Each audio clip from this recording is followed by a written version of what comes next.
Also herzlich willkommen an alle. Schön, dass ihr hier seid. Herzlich willkommen an Corinne. Ich freue mich, dass Corinne heute herkommen kann in WarmUp und wir werden es heute ein bisschen interaktiver haben. Wie ihr wisst, haben wir auch die Gelegenheit, die Technik zu testen. Und Corinne wird nach einer Viertelstunde ungefähr den Raum öffnen für Fragen und Antworten. Also ihr könnt entweder, wenn ihr Fragen habt, Fragen in den Chat schreiben, auf Deutsch oder Englisch. Oder je nachdem, wie es läuft, werden wir auch das Mikrofon öffnen und übersetzen, können euch übersetzen, wenn ihr auf Deutsch fragt. Und ich übergebe kurz an Gregor. Gregor erklärt kurz den Dolmetschen-Button und du kannst mich dann zum Übersetzer machen, Gregor. Danke, ich wünsche euch eine gute Zeit. Danke. Gut, den Dolmetschen-Button. Unten auf der Seite habt ihr eine Weltkugel. Und in dieser Weltkugel wenn ihr da drauf klickt, könnt ihr die Sprache umstellen.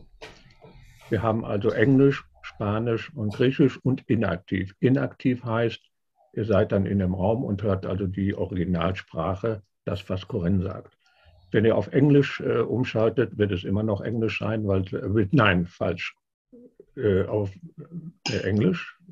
Jetzt kannst mich noch, ich mache dich gerade noch mal, ja. Ich mache dich gerade noch mal zum Dolmetscher hinzufügen, weil ich dachte Englisch, dann müssen wir ja auch irgendwo den Englisch-Deutschen haben. Den haben wir nämlich noch nicht. Wo ist denn die Weltkugel eigentlich? Die ist unten in der Menüleiste, da wo alle Menüs drin sind. Na, Andreas, wo habe ich dich denn? Da. Ja. Schauen wir nochmal. Der Englische ist reingerutscht, der ist uninteressant. Also wir haben Deutsch, Spanisch und Griechisch. Das heißt, wenn ihr auf einen dieser Kanäle schaltet, wenn ihr den Andreas hören wollt, der also auf Deutsch übersetzt, dann geht ihr auf den deutschen Kanal. If you want to hear Spanish or Greek, then select the Spanish or the Greek channel. Well, that's it. I will mute the microphones. Ich werde die Mikrofone jetzt kurz abschalten. Please activate your microphone. The translators, Corinne, please activate your microphone after I switch it off, because I switch it off so nobody can switch it on again. Okay, just wait a minute. And now you can switch it on. Okay. It's your turn, Corinne. Thank you so much. Thank you. Wow, this is quite beautiful that we can all come together in this format from all over the world. Welcome, everyone. My name is Corinne Zupko, and I am a very dedicated and long-term student of A Course in Miracles. For those of you who are new to my work, I used to live with multiple anxiety disorders. My number one trigger was fears of sickness. If something felt wrong with my body, I would go from 0 to 100, from calm to anxious in a snap. This pandemic situation would have been my ultimate nightmare. But something changed in my journey as a very anxious person. And that was my discovery of A Course in Miracles. I don't have those anxiety disorders anymore. A Course in Miracles has brought me into an ever deepening internal space where I feel more and more connected to truth and to the love that we all are. The Course has brought me to deepen my roots into God. But I must admit, In my journey as a student of A Course in Miracles, I've had moments of doubt. I've asked myself the question many times, am I just deluding myself with all of this? I'm sure we've all had thoughts like that. But in a time like this past year, for me to still feel grounded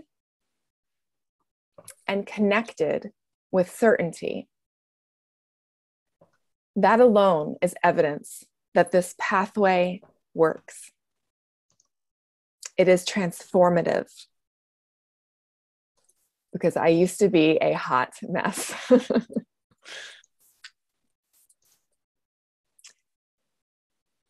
I had been diagnosed with, I don't remember now, 4 or 5 different anxiety disorders throughout my life. And A Course in Miracles has been the sole reason that I no longer struggle with debilitating anxiety.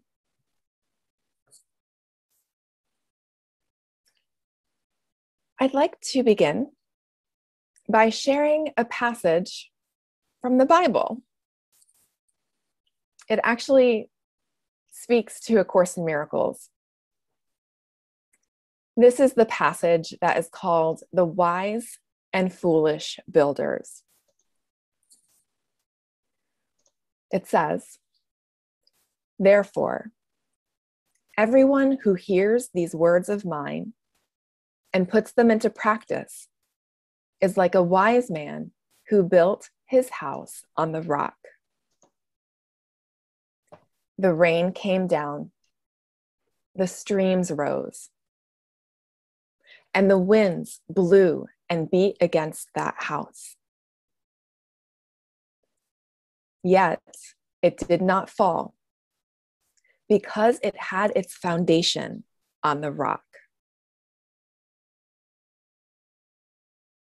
But everyone who hears these words of mine and does not put them into practice is like a foolish man who built his house on sand. The rain came down, the streams rose,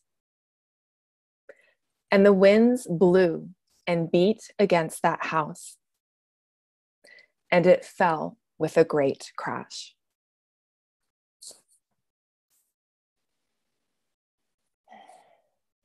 I love this teaching because it speaks to where we've planted our roots. It speaks to where our safety lies, where we look to for our safety. Have we placed our roots in the ego and this world? Yes, we do all the time. Or have we placed our roots in God, in that sure, rock solid foundation that is immovable and certain?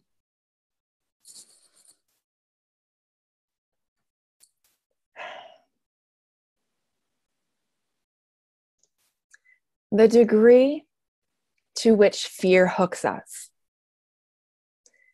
is the degree to which we've built our house on sand.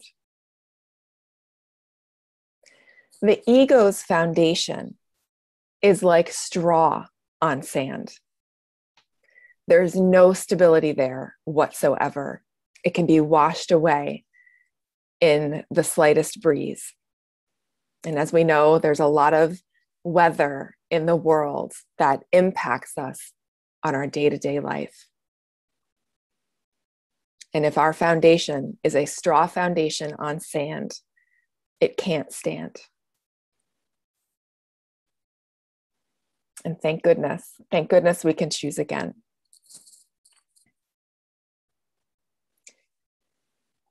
The Holy Spirit's foundation is rock solid and is the only way of finding stability and peace while we abide in a world that is not our home.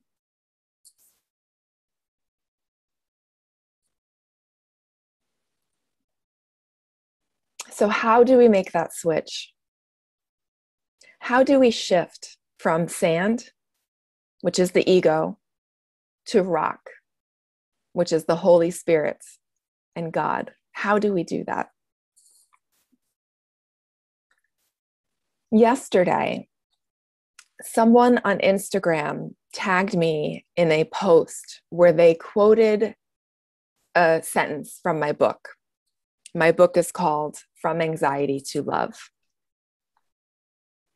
It's actually been translated into Swedish, Dutch, and Chinese so far, hopefully more.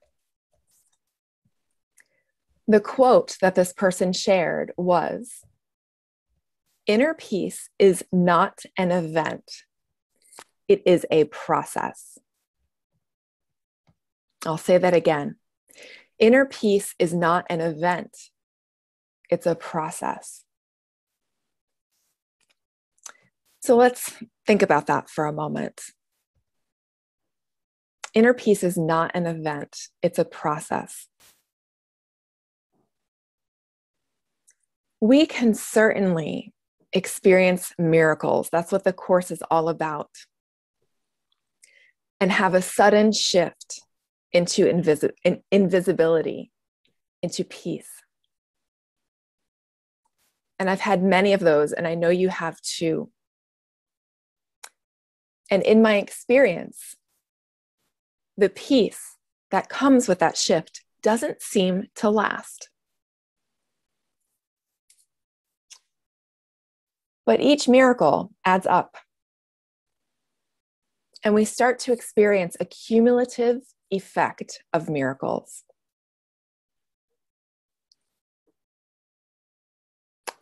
A Course in Miracles supports this idea that inner peace is not an event, but a process. One of my favorite sections is in the Manual for Teachers, and it's about the development of trust. It talks about the different periods we go through, periods of undoing, of sorting out. Right there, the Course affirms for us that we go through different stages in this development of trust, in letting peace flow in. So we're on a journey with this work, all of us, every single one of us, myself included.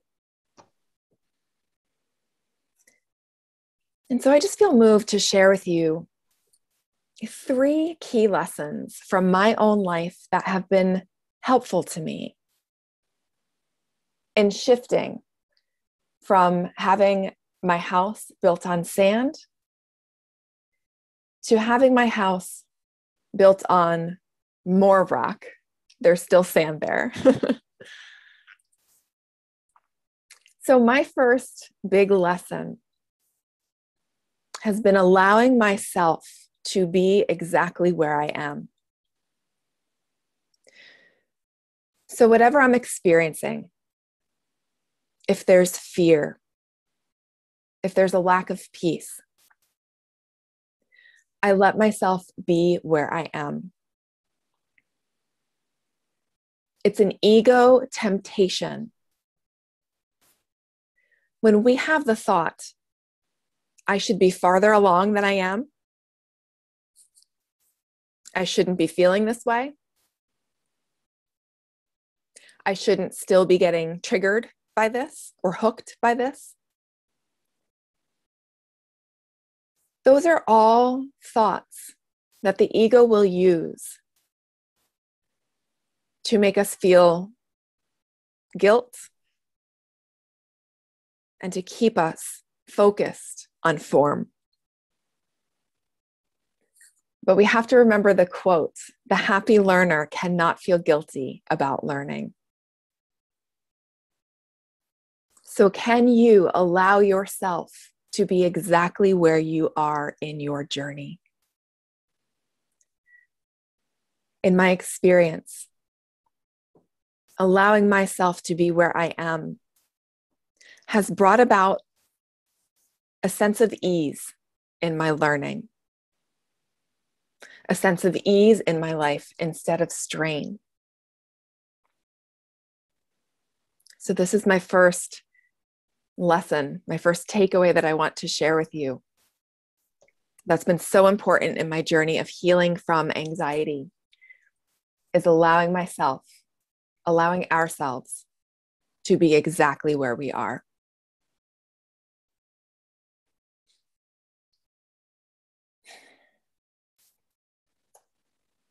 The second lesson that I've learned in this journey, because it's been a long journey.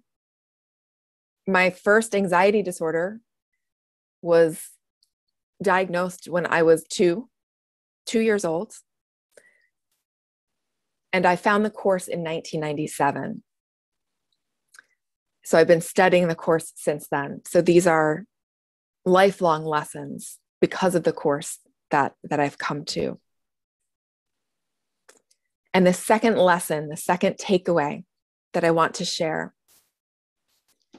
is about centering the Holy Spirit in everything.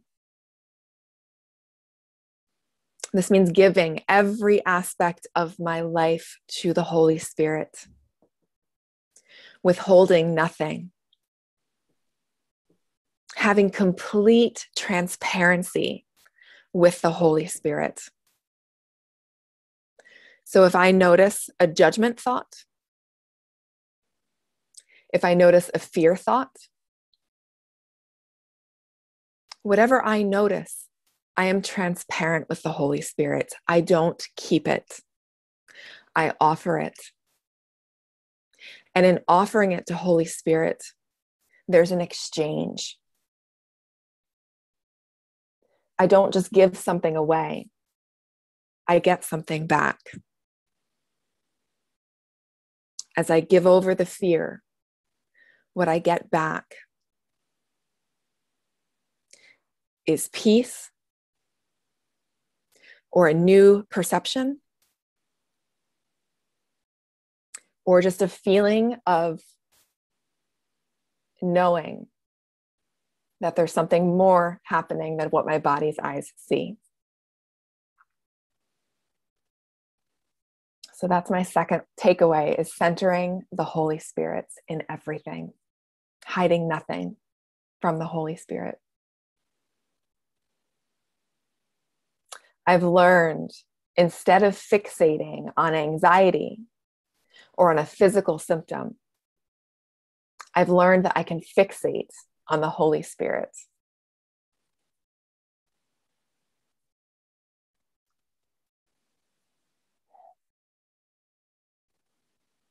And my third big lesson that I want to share with you is not taking a spiritual bypass.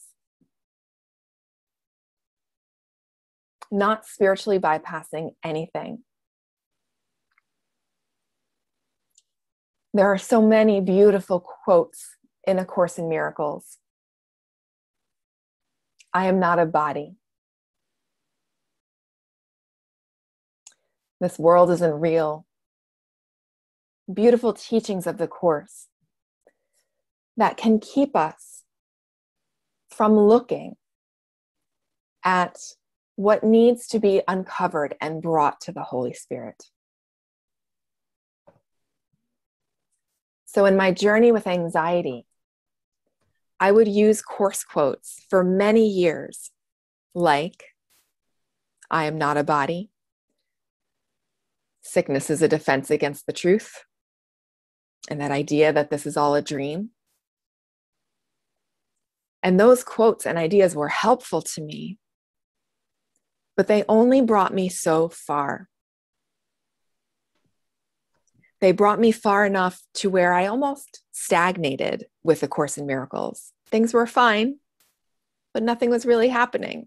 I was like, okay, I'm happy, I'm peaceful, but this can't be all there is. It wasn't until I started looking with Holy Spirit at my pain points that things started to really shift for me. So for instance, when I would have anxiety arise, I used to try to stuff it down and put course quotes on it to make it go away. Instead, when I started turning toward that anxiety, turning toward that fear, turning toward that sensation in my body, and looking at it with Holy Spirit, not alone, but with Holy Spirit. When I started looking with Holy Spirit, it was as if the fog that was there, the fog of anxiety, the fog of fear, started to evaporate like when the sun shines on fog and it disappears. Looking with the Holy Spirit while feeling the anxiety led to new insights, to new areas of my life that I needed to give attention to. So I've learned that not spiritually bypassing, going through our lessons, again, being a happy learner, for we cannot feel guilty about our learning. Going through our lessons with Holy Spirit instead of hiding from them is actually a pathway to deep, deep transformation. And so that point, when I started to really be with the anxiety and look at it with Holy Spirit, that's when things really started to shift for me and the anxiety started to fall away.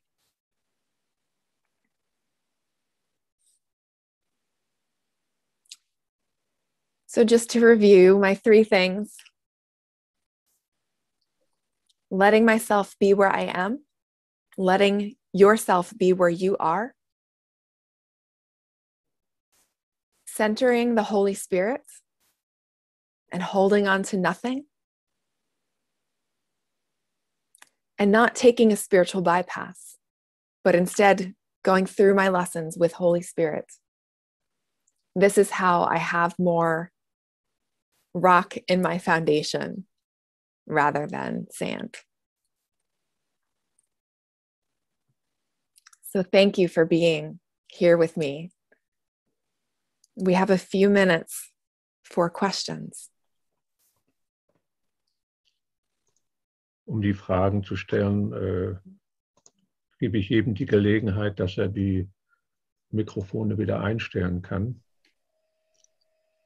So everybody can switch on his microphones now. Ich habe eine Frage.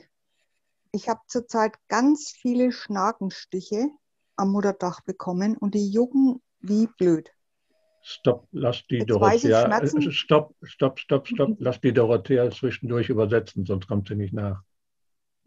Also, my sister, she got a problem that so many mosquitoes was biting her. Okay. Und die jucken ganz doll arg. And it's itching so much. Wie kann ich ähnlich wie bei Knieschmerzen den Okay. Schmerz heilen? How can I heal? As same as with pain in my knees. Heal. How can I be healed? I am healed. How?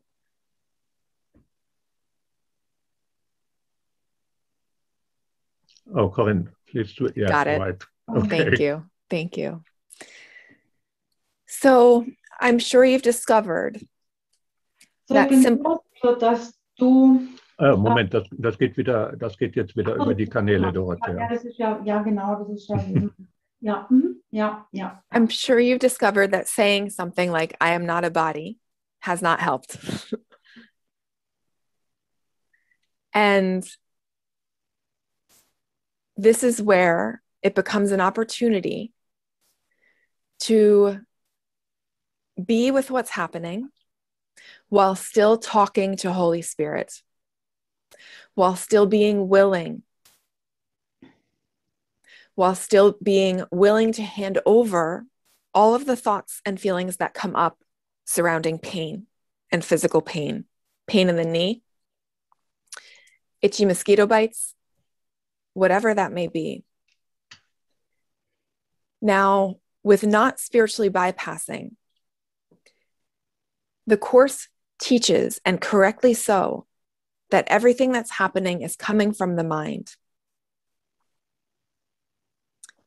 But we have to be where we are at.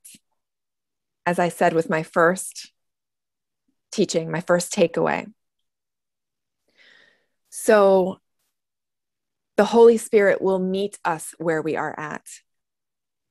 And that might mean that you're guided to get some lotion for the mosquito bites, or to a specialist, or medication even for a knee.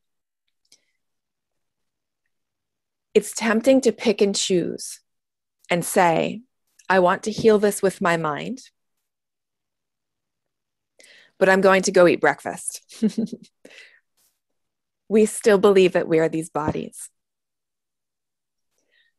And there's no guilt in that. That is something to own and to say to Holy Spirit, I recognize this is showing me. What is the pain showing you? Ask that question. What does this pain show me about what I believe? Oftentimes the pain shows us, gosh, I really do still believe that I'm a body. I really do still believe that I'm Corinne. And that underlying belief is what I am willing to take to Holy Spirit. So pain can be a very helpful tool in our healing. If we're willing to look, what is the belief underneath the pain? What is the pain showing me that I believe? In addition, with pain, there is the raw experience of pain. And then there is our feelings about pain on top of that raw experience.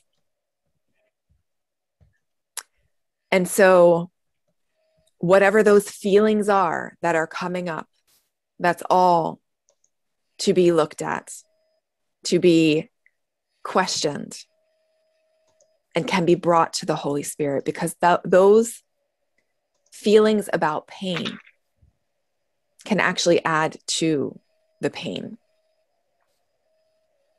So I just encourage you to use what is coming up in your experience as an opportunity for looking at what it shows you that you believe, and recognizing that we need to be where we are. There is no guilt in using a remedy of the world, because the Holy Spirit will meet us where we are at. If we are not ready to just use the mind, the Holy Spirit will meet us where we are at. So thank you for that beautiful question. Danke. Corinne? Danke für die tolle Antwort. Ja, ich hätte auch eine Frage. Vielen, vielen Dank für Yeah, diese so wundervolle Thank you so much.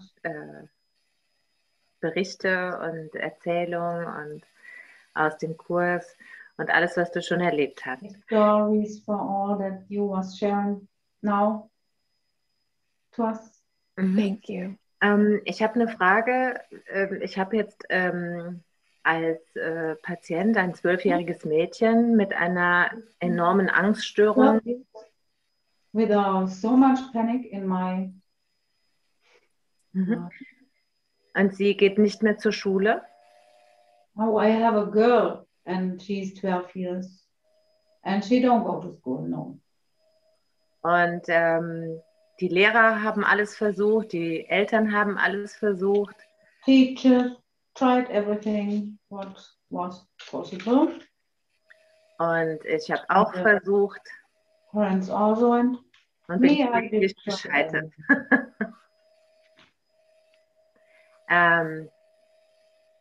Ist es hilfreich, diese Situation Is it helpful in this situation in meinem Geist zu heilen? to heal it in my mind? So if I'm understanding the question, you have a daughter, a girl, 12 years old. You've tried everything, no school. And is it helpful to try to heal it with my mind? Am I understanding that? It's a patient, not a daughter. A patient. Yeah. Okay, thank you, patient. Ah, Okay, great question. So, if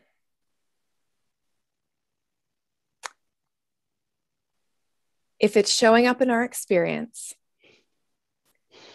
it's reflecting something in our minds. So on one level, yes, it is for you to offer what you are seeing in your patient. It's up to you to offer that to the Holy Spirit, to see your patient in the truth of who they are. As you see your patient in the truth of who they are,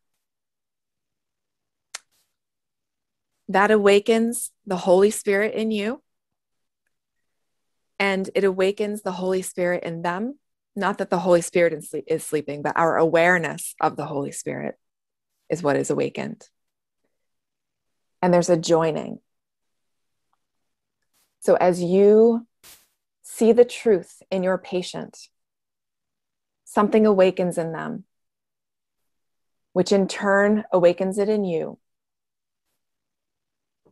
And there's a shift, there's a joining, there's a healing there. So on one level, that is what you are given to do, is to see the truth in them, to hold steady for them. And it is so important to listen to what guidance you are receiving regarding your patient. In the United States, I am a licensed therapist, psychotherapist, and I was guided once to introduce spirituality to a client who was deeply suffering. I'd never had done that before. It seemed a little scary. But that client had to be hospitalized. Many things happened. And a year or so later, that client came back and said, "Thank you. What made you introduce spirituality to me? Because it's helped." And I said, "Well, there was nothing else left. We tried everything else." So maybe your patient is at a point that they've tried so many things out in the world. Maybe there's a readiness there to try something different. And maybe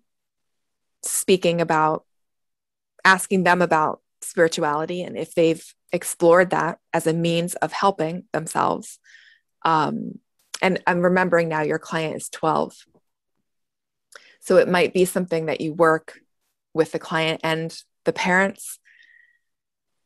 Or another option for a 12-year-old is teaching that 12-year-old how to go within, how to connect with their breath, how to slow down, and to connect with the light that's in them.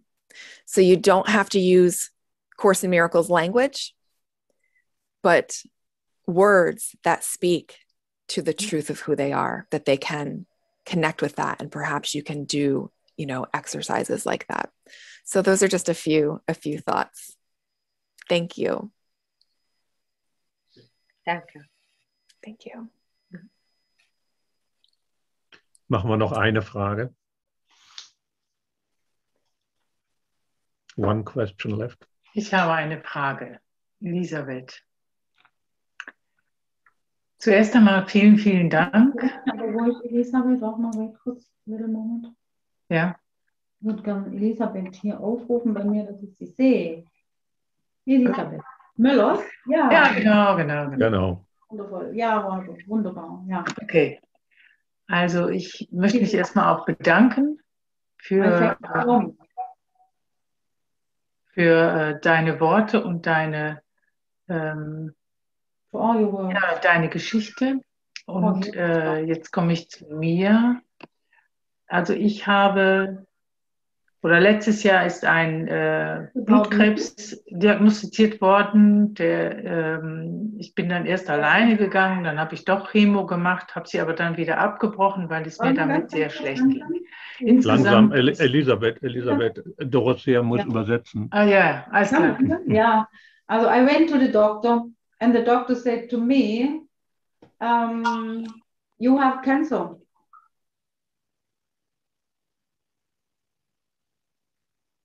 So, jetzt du kannst weiterreden. Ja. Also das habe ich jetzt abgebrochen. Das ist jetzt über ein Jahr her. Und es ist noch. I did stop that medical treatment. The chemotherapy. The chemical treatment I did stop. Yes. Ja. Und es ist so, dass es noch nicht komplett geheilt ist. Das sind immer noch so I think that it's not healed completely. Genau. Und jetzt ist aber seit Januar etwas dazugekommen, wo ich sage, das ist eine Ursache von der Chemo, dass die Hüftgelenke Geröllzysten haben. Aber was ist mit den Hüftgelenken? Das sind Geröllzysten, das heißt, sie sind ohne Knorpel. Also Knochen auf Knochen liegt da. Now Elisabeth thinks that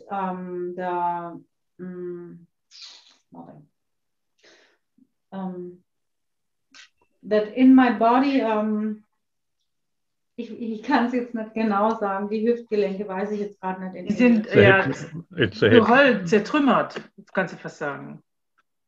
Also, the bones are damaged, there's only bone to bone. Genau. Und die Frage ist jetzt, weil auch zwischendurch immer sehr hochpotent feurige Schmerzen da sind, ob eine Operation mit einer kompletten neuen Hüfte erfolgen soll. Das Herz sagt nein. I am thinking of no, I can't think because there is so much pain like fire.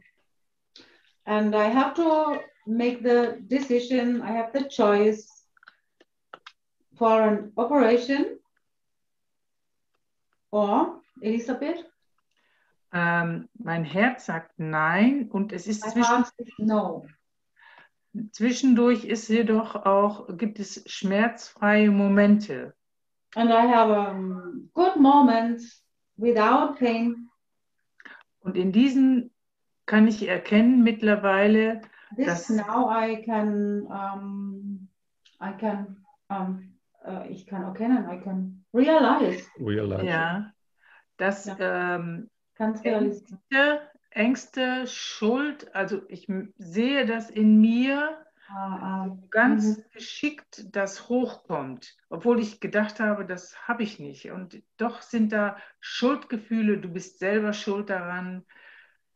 So, das ist so, das steigt. Elisabeth, Liebes, ich muss übersetzen. Ja.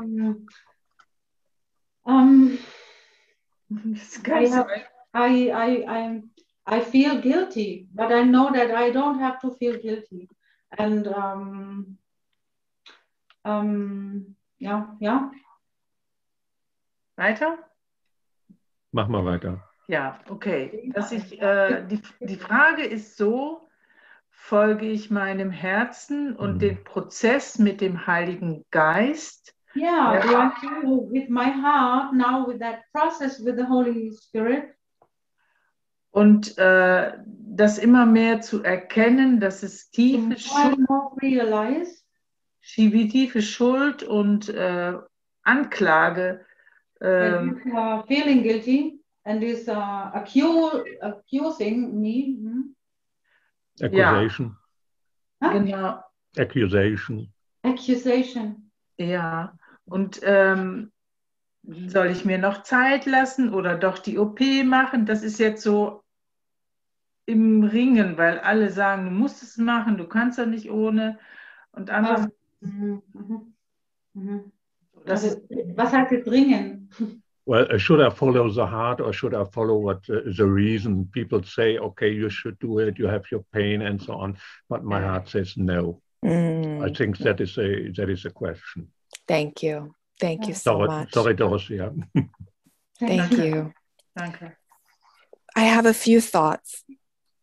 First, I want to acknowledge you and just thank you for your sharing and for your question.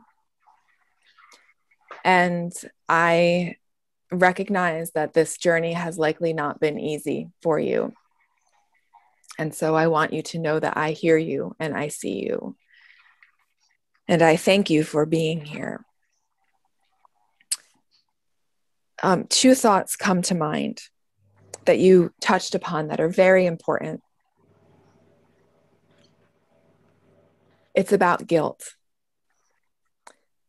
A Course in Miracles says that the body will remain guilt's messenger and will act as it directs, as long as you believe guilt is real. So as long as you believe guilt is real, the body will reflect that. So it is beautiful and wonderful that you can access whatever guilt you mentioned. I heard you say that you could feel some guilt. That's actually wonderful that you can see, because the guilt is at the surface. And so from there, the next step is saying, Holy Spirit, this guilt is arising in my mind. I am looking at it with you. And imagine the Holy Spirit with you, sitting side by side with you, looking at this guilt with you. And you can ask, show me what I need to see. As long as we believe, notice it doesn't say, notice that quote does not say that the body will remain guilt's messenger as long as you believe the body is real. It says, as long as you believe guilt is real. So maybe reminding yourself over and over and over, there is no guilt in me. You are you are the Holy Son of God himself. We're mistaken. We think we're these bodies. The truth of you has remained unchanged despite whatever outward appearances you're dealing with. In reminding yourself that there is no guilt in you, that means there is no guilt in others either.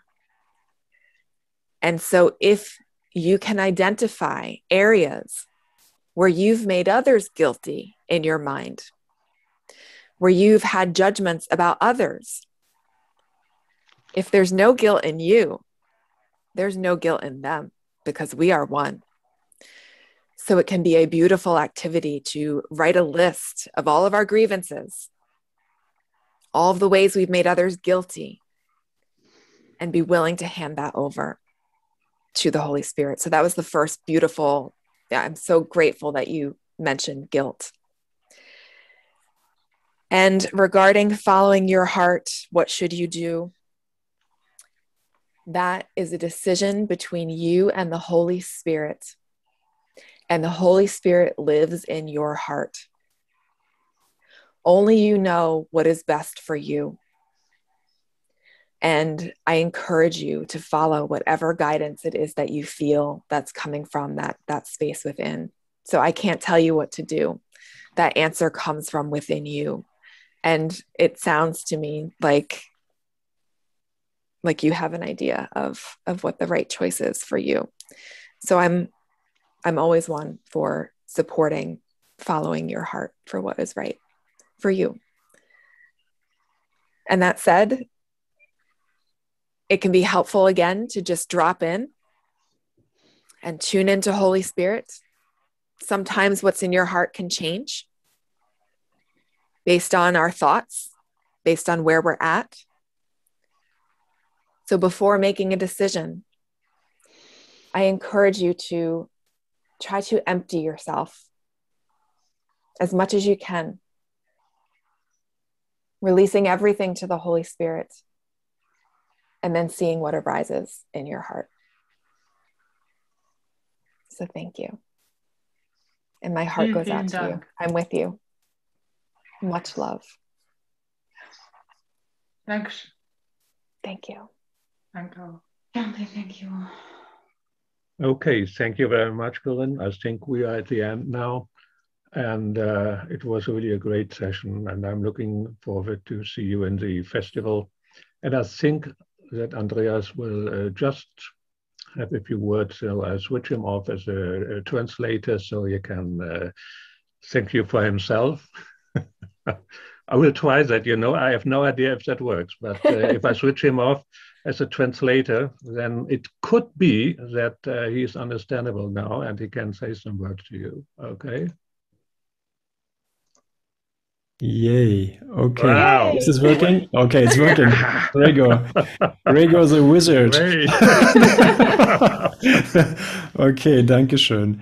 Thank you, Corinne, for guiding us through your insights and takeaways. Also danke, Corinne, dass du uns durch deine Einsichten und deine Lehren geführt hast.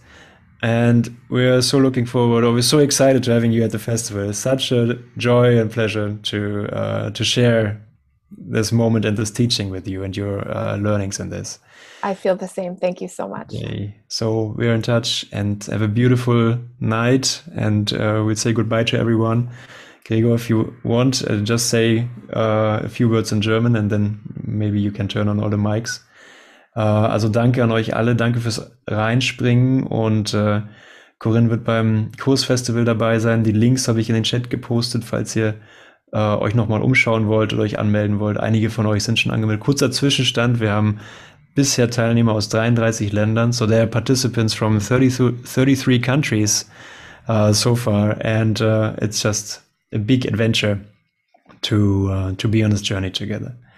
Also goodbye everyone, God bless us all, Gott segne uns alle, und vielen Dank für alles. Danke an die Übersetzer und danke an dich, Gregor.